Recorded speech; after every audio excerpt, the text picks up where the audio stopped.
I'm delighted to introduce our speaker today, Tamara Guthard with Guthard Creative Designs, and I'm going to turn it over to her. Good morning, everyone. Thank you for coming. You hear me okay? I'm used to this. As he said, my name is Tamara Guthard. My business is Guthard Creative Designs. I am a marketing teammate and a photo manager. So I'm going to give you a little bit of background of what that is and why I started my business, and then the topic I wanted to go over today is helping you to organize your photo collections. So I've been in the marketing and communication industry for over 25 years now. I feel that sorry, I knew I was going to mess up right away. So about a year and a half ago, a year and a half ago, things started to change. My background is more corporate, but I have done freelance over the years, as Nancy said. But about a year and a half ago, things kind of started to change in my corporate position. So I started to look at, kind of like I think we all do at some point in our life, what is it we really enjoy? Where do I want to be in 5 to 10 years? Am I utilizing all my skills? Kind of those things. So I took a step back and to look at what is it I really enjoyed. And I found out actually the marketing and communication side of it is something I really enjoyed. I think it's just maybe who I'm doing it for, or I don't feel like I'm using my skills to the best of my ability. So I look back at my freelance stuff, and when I work with small business owners and nonprofits and organizations, that's when I feel like my skills are really making a difference. So that piece of my business was an easy decision, staying with the marketing, but I promote myself a little bit differently as a marketing teammate. So what this means is I'm not just a graphic designer. I can do all kinds of marketing tasks, PowerPoints. I can set up templates in InDesign for you. I teach here at SCC as well with InDesign classes. So there's a lot of different things I can help you with, and I can do as much or as little as you would like. I see myself more as being your marketing teammate. I want to be on your team, where that may be just me and the business owner. That may be the whole team, but I want to be able to help you with that. So that was the first part of the business. The second part is I just wanted to find something additional that I enjoyed that fit with marketing and communication, that fit with my design skills. So the other thing I enjoy is photography. But it wasn't necessarily taking the photos. It was getting the photos once I got them in my computer and I got them in Photoshop or got them in InDesign, and I could create things with them. I've been fortunate to do slideshows and digital photo albums and things like that for 80th, 90th birthday parties and graduations and things like that. That was what I really enjoyed, was creating things and sharing the stories that go with the photos. So I started to do some research, and I came across the Association of Professional Photo Organizers. This association was pretty amazing to me. It's worldwide, and the members were extremely accepting. There's no competition among them at all. They're very willing to help you if you have questions. They want to get new people in there. They want to help people work with others to work on their photos. So these people had started their own businesses, helping people organize, digitize, edit, restore, and share the photos, helping people share their photos. So I did they had a lot of training resources. I became a certified member, went through all their training and became a certified member. And one of the main mottos or missions of APO, which is the association, is to help people save their photos. So 5 years ago, they designated September as Save Your Photos Month. And what that means is they really have an educated push in the month of September to help people figure out the why and how of safeguarding their photos. And a lot of this came from all the natural disasters that we're having. The hurricane now is a big one. When we had the floods in Houston, actually a lot of our members went down to Houston to be there to help people save their photos. And if you get water damaged photos, get to them quickly. There are ways you can freeze them and get them put away to actually let them dry out, and then you can at least scan them. So they're not actually losing them all. They can at least get a digital copy made of them. So that is one of their big missions. So that's kind of what I wanted to talk to you today. I want to just give you a few tips on how you might think about organizing your digital and print photos and some of the steps you need to do. And it's going to be, I'm going to give you a really broad brush on this, because some of these topics you can really get into a lot more detail. But I just want to, hopefully this will make you think about maybe what you can do with your photos. So first question, why do you guys take a photo? Save the memory. Exactly. A lot of us, you do it to save a memory, capture a moment in time. Okay, now tell me where are your photos at? Facebook. Everywhere. It's on my phone. It's on my phone. Everywhere. Okay, so I was gonna, if there's anybody out there that could say, I've got them on there, I've got them backed up, they go up to the cloud, they're all in nice boxes. Do you have all yours organized? Not scanned and digitized, but the digital ones are backed up to the cloud. Good, good. See, and you're actually a step ahead. Some people, they just tell me that they're on my phone, they're on my laptop, they're in boxes, drawers, everywhere. So that's probably the more common answer you get. So in 2017, 1.2 trillion photos were taken. 4.7 were stored. This is the digital side of it. And another 1.7 trillion printed or in drawers and boxes and folders. So it's no wonder everybody's like overwhelmed. I am very curious to see what the percentage jump was from 2017 to 2018, because it's only increasing on the digital side. It's phenomenal with the phones and everything now. So the first thing you want to do if you're doing print or digital is you have to set a goal. What's your end result? For some people it may be, oh my gosh, my son or daughter's graduating in May, I need to get a slideshow or a photo, something created. So that may be your quick goal right now. Others it may be, I want to get all my digital stuff organized, but then I want to get it up on an archive so that my family members across the country can get on there and look at it too. So you need to really look at your goal, then you need to create a timeline for starting to organize that. But it needs to be realistic. You didn't accumulate all this in a week, a day, a week, or a month, so don't think you're going to be able to get it organized in a day or a week or a month. So, yeah, so set a realistic goal, or as we know with any goals, if we don't realistic, you're probably not you're gonna stop on it right away. So let's start with, there's no hard or fast rule to start with digital or print. It really goes back to your goal, but we recommend starting with your digital for a couple of reasons. One of the reasons is that hard drives crash, phones get dropped in the toilet. Those things are more likely to happen than your flood or your fire. The second reason, if you get your digital photos organized first, then when you do your print and you get those digitized, you can just merge them in with your digital system. So we're going to start with our digital. First thing you need to do is gather. Go around your house and think of every place you could possibly have some digital photos.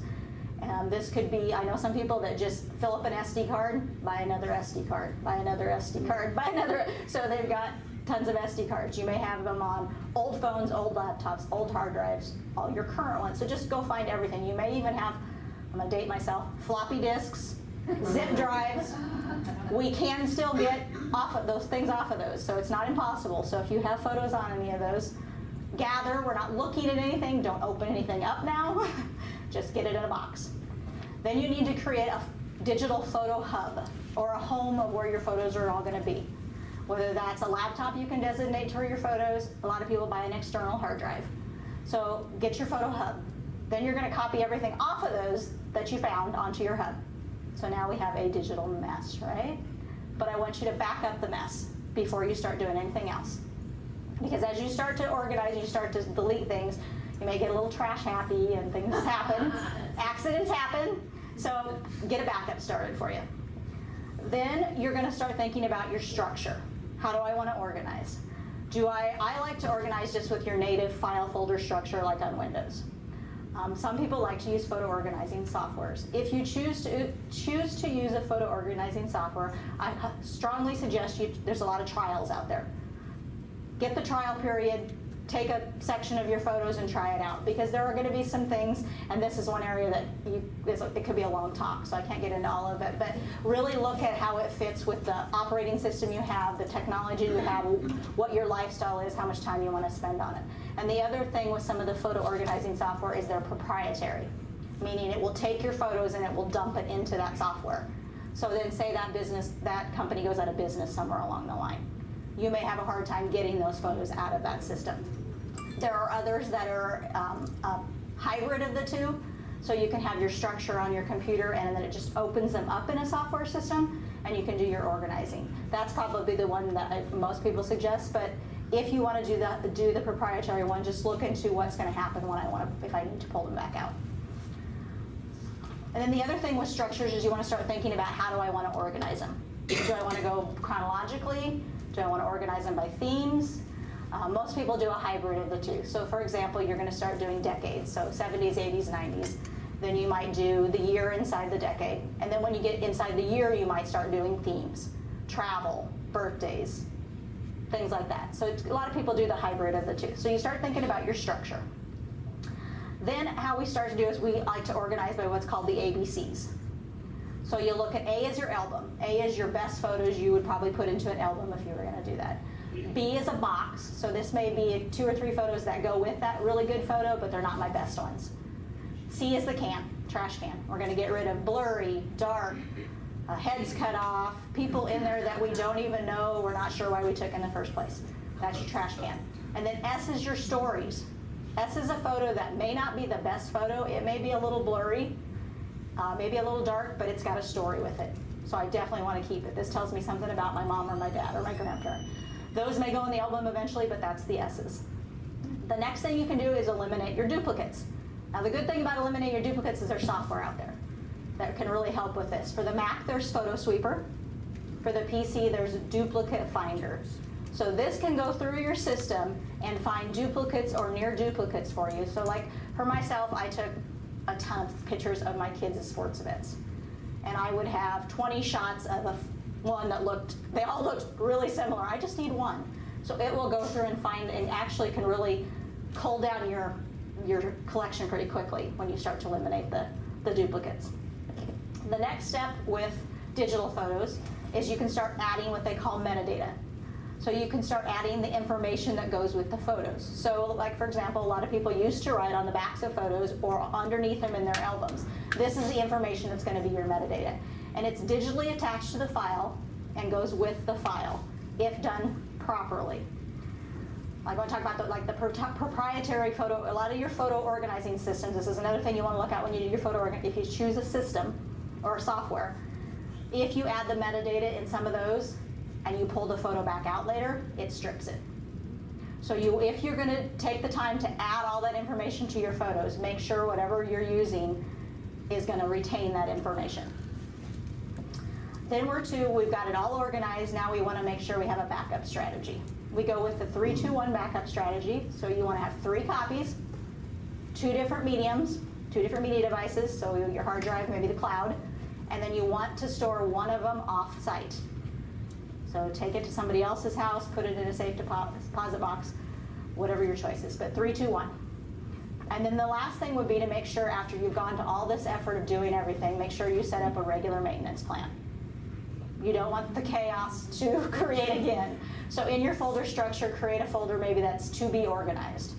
So all your ones that get uploaded every month or whatever you set up, that's the folder that's going to rotate in and out of cleaning it out and coming back in. So that is your digital side. On the print side, there's a lot of things that are going to be similar. Again, you're going to gather. And this probably might be a little harder for some. Drawers, boxes, I stuck some in this book, a lot of other places you're going to go. But really try to gather as much as you can before you get started, because it's really hard. It's not impossible, but it's harder as you get halfway through a project and you find this big tote full of photos. You're like, oh. So try to gather as much as you can to start with. One of the ways we look at taking a real quick inventory for a client of how many photos you might have, just a couple tips. An inch of photos is usually about 100. 6 to 7 pounds of photos is 1,000 to 1,200 photos. So if you got a tote and you're just thinking, oh my gosh, how many photos do I have here? That's just kind of a quick way to get an idea of what you actually have. What was that over to? Pounds is 6 to 7 pounds is 1,000 to 1,200 photos. Then you want to start with print, especially. If you can designate an area in your home or somewhere where you can go to do the organizing, you're going to be more likely to be motivated to continue. If you have to go and haul and put everything away and bring it back out every time, that's going to make it a lot. Your success is probably going to be a lot less likely. So try to designate an area. There are some supplies we recommend that you get when you're working with print, and that's in here. We strongly suggest you use white cotton gloves. The oils on our fingers are not good for the photos. You can get archival pens if you want to write on them. Don't ever write on with a regular pen. It's not good for them. We don't want to put rubber bands, paper clips, any of that on your photos. And especially if you're working with older photos like your grandparents you talked about, Steve, those are a lot more fragile, so the gloves are really nice for that. Sticky notes, index cards, bins to sort them into, the ABCs that we talked about. You want to have some bins to do that. So there's some supplies. The other thing, and this would be digital or print, is you can do a photo timeline. So you might want to sit down and do some dates of the people in your family, birth dates, death, marriage, your children, like when they started school, maybe when they started middle school, and then when they graduated. So just some important dates is as you're looking, then it'll be easy for you to kind of figure out. Then we already talked about if you've done your digital first, you've already got your structure figured out. But if not, you need to now think again about chronological or themes, how you want to do it if you're doing your print first. As you're working through the ABCs with your photos, with a photo, we have what's called the 2-second rule. And I think this is one of the hardest things for people when they're going through print photos is you start looking and you start reminiscing. Yeah. And it could take you an hour to go through 100 photos. So don't hold any photo longer than 2 seconds that it takes you to figure out whether it's an A, B, C, or S. Or if you're into the step of it's 90, 80s, 90s, 70s, you know, wherever you're, but no longer than 2 seconds. Then you'll find out you probably almost going to have to become a detective on some things, especially your older photos of parents and grandparents that you may not know people in. You may not know when it was taken. So you start to look at things like, what are they wearing? What's the time period? There are also Kodak and some of them on the back of the photos.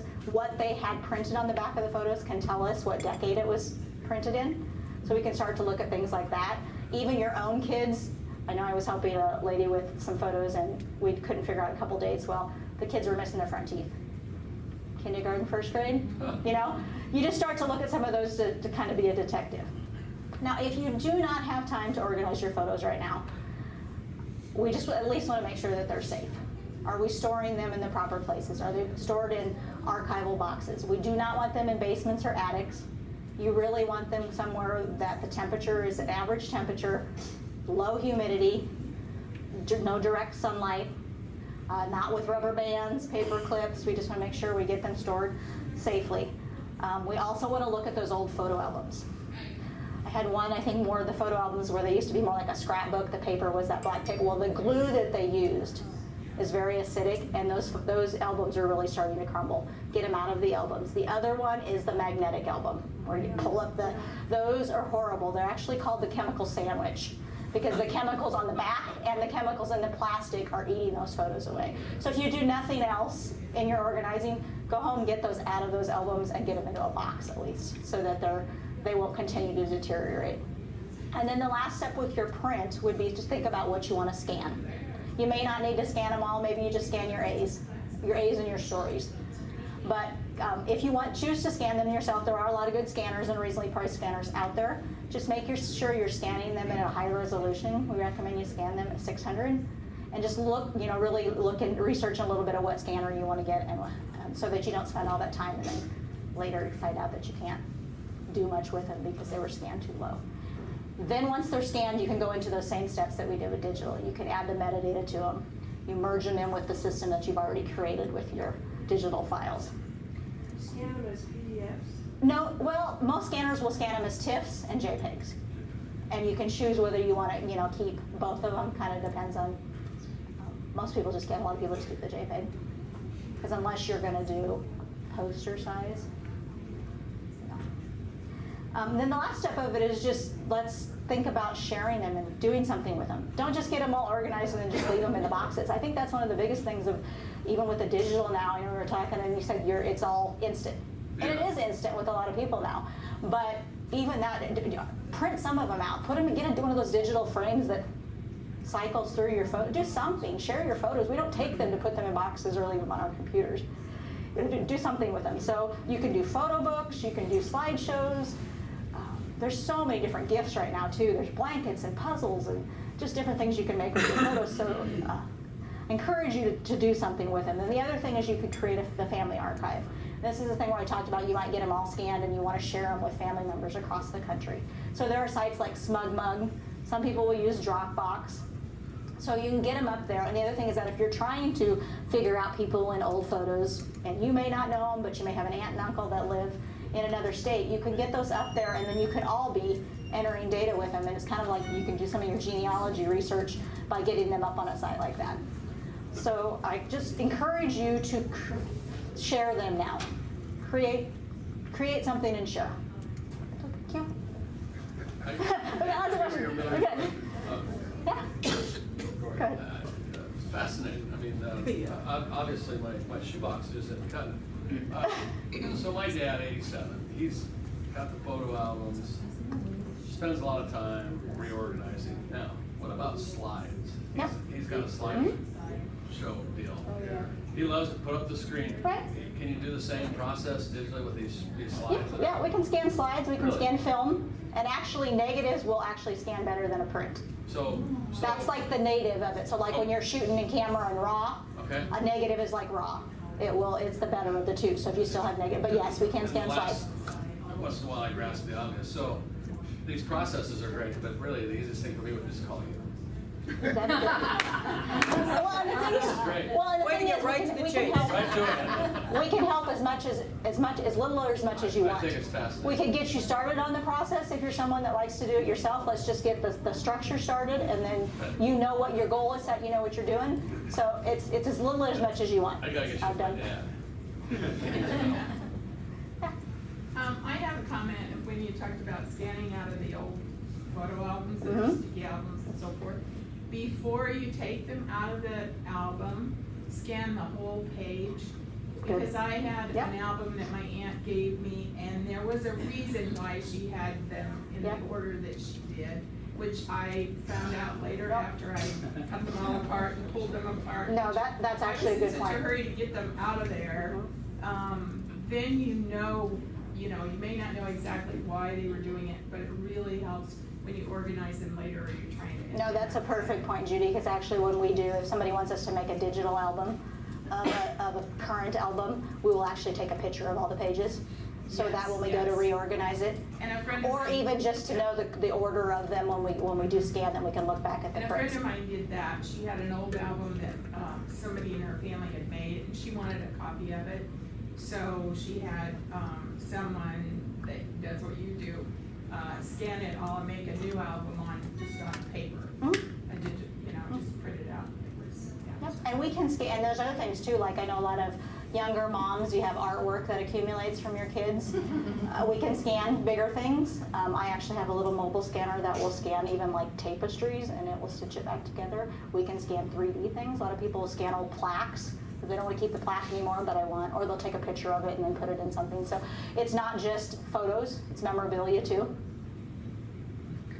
Well, in that frame, I've been looking for years before I realized you were doing this, to take my 60+ nanobucks images.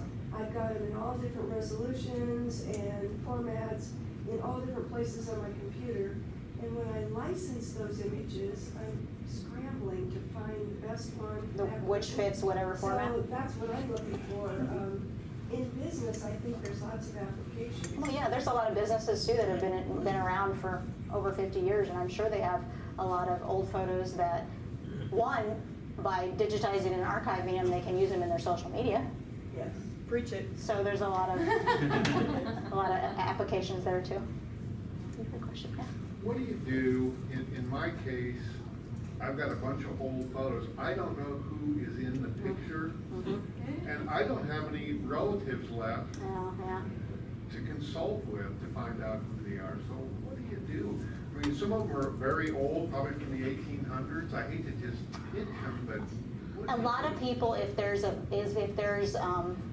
like an event or it's in a certain town, sometimes the historical society in the town would love to have them. So you can look into things like that, or like if you can tell it's an event that happened in that town or something like that, you can contact them. But a lot of times they'll like to have them because they can put them into their archives. So that's a good way to, instead of just tossing them. Steve, I have a couple ideas too. Yeah, there's also a lot of photos on Ancestry.com. Mhm. So if you're tracing family. Yep, you can put them up there and Sometimes you can connect that way. somebody might see it and recognize it. Yeah. That's what I was gonna suggest too. Well, I was gonna say, it's a fantastic opportunity for you to make up a great story regarding that. I like the way you think. That's Abraham Lincoln. Instant ancestors. What the heck, hang on. Well, and on some, knows. Yeah, nobody knows. see, on some of those, if you know what town they came from, Mhm. as a rule, they have some kind of museum, you might be able to go Right, there and donate check them, their archives. or they might have to be able to, yeah, you might be able to see who's in them then. He was there when they signed the Constitution. Here's proof. I heard somebody mention that their photos were on Facebook. Do you want to address privacy? Well, privacy, but the bigger thing with Facebook, I hope you're not using it to store your photos. Because Facebook compresses them, you will not get the same thing when you bring them back out of Facebook. Same thing with Google, unless you are paying for it. Google will compress your photos unless you're using the paid service. So when you're looking into sites like that, really check into what they do with your photos, what they're allowed to, can they do it? Do you still own the rights to your photos? So when you start to look at sites like that, that's a whole other thing. But Facebook for me is just like a cringe when people say, oh yeah, I just upload them to Facebook. You're not going to get the same thing when you try to print them. So always put a copy on Facebook. Yes, keep your structure on your computer or in your organizing system somewhere else, and but don't use it as your storage system. So what about Google Drive? Do they compress your photos if you upload them as opposed to uploading them to Google Cloud? I'm honestly not sure on the Google Drive. Google Drive would be the same as Dropbox. It's same with, yeah, it'd be more like Dropbox in that instance. But Google Photos, unless you pay, I know does, because I just went to a presentation on the difference on Google Photos, and Amazon Prime now has there. Yeah. If you're a Prime member, well, you don't have to be a Prime member. It's actually pretty reasonably priced, even if you aren't. But they do not compress them.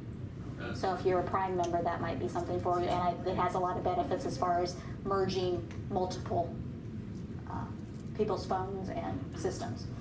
One thing to keep in mind too, my wife and I are redoing our estate plans now, and our attorney put a clause into our wills on what happens to our digital assets. So that's something that you need to account for. If you die, what happens to all your digital pictures? Can somebody get to them? Do they have your password? Yeah. Yeah, I mean, that's something you need to account for. Yeah, look into the privacy things of anything that you decide to store your photos up on clouds. Look into their privacy rules. What happens to the photo when it goes up there? Does it get compressed? When you pull it back down, is it going to still be the same way it was? And will all the data I entered with it still be with it? So there's quite a few things to look into when you're going to go put things up on. So as a business, for this aspect of your business, how do you make money? Mostly from the hours put in with the client, or is it from teaching classes, or? Well, with the photo organizing side of it, it's the sitting doing with actually working either one-on-one with the client while I'm there, or I take a lot of the stuff back with me. Like I had one client here I think she gave me 5 or 6 totes full of photos, and was pretty distinct on what she did and did not want. She didn't want any landscape pictures. If there wasn't a person in it, I don't want it. Try to get it narrowed down to, if there's 5 shots of the same one. So she gave me the parameters, and then we really just communicated via email with a few questions throughout it, but we got it from, I think we cut it in half. It was 5,000 to 6,000 photos, and we ended up scanning like 2,300 and getting them digitized. And by the project? So the organization is by the hour, and then scanning is per piece. Can you estimate from 2 totes what that's going to cost somebody? Yeah, pretty much. And actually with her, I think I started out with a range. I think it's going to between this many hours and this many hours, because that gives us both a little bit of room. So, but yeah. When I weeded out photos here about a year ago, and I reduced by a third, and then one of my daughters said to me, "What'd you do with the ones that you pitched?" And I said, "Put them in the trash." She said, "Oh, no, I don't know why you did that." Because you're not supposed to put them in the trash. You're welcome, yeah. What are you supposed to do with them then? Well, I think it depends on you're stumping me Because they're chemicals yeah. or magnetic, or I don't know. Actually there was an article on how to dispose of them properly. And I have to, if anybody's interested in that, I'll get it forwarded to you. Would you find out and put it on the... Yeah, can I put it up on there? Okay, yeah, I will get that for you. And I think it depends on where they were printed too. And I think like and the paper they're on and things like that. And I think it's just recycling them properly is more what it is. Now, instead of focusing on what you do, how did you determine there was a market for this service? And how did you figure out how much you could charge for it that would be reasonable to your customers that still allow you to make some money? A lot of that came from the association that I joined. I kind of based on, I saw the market because of all the people doing it across the country, but then there also was the fact that there's only one other person in Nebraska. She's in Omaha. Wow. And so then her and I met, and she gave me a lot of insight and input, and she actually was kind enough to tell me what she was charging. And then it just kind of went by with the market, what I thought Lincoln would. But yeah, the association has been, like I said, it's not competitive. It's to me, it's a little different than anything else I've joined. There's no competition there whatsoever. They just all have this passion to help people. They're really interested in the photos and making sure people are taking care of them, so that 100 years from now, we still have, we still have photos. They're not just stuck on somebody's computer that crashed. And that's the other thing. If you're with the digital, you do have to remember that digital things crash. Hard drives crash. I don't think if I store them on a hard drive, that hard drive is going to last for 20 years. And hard drives, they also suggest if you are going to buy multiples, don't buy the same one or a batch. Don't just order 5 of the same one, because you can get a bad batch. So those are some other. And then the other thing is, give yourself permission to throw away. There really is, it's your collection. Nobody, Now, if you want to give to, you've got a bunch that have your relatives in them, maybe you ask, do you want these? Or you took pictures of somebody else's kids, they're not your kids. Do you want these? Because I did that with my daughter with high school. I took volleyball pictures, and I've got probably 1,000 that are other people's kids.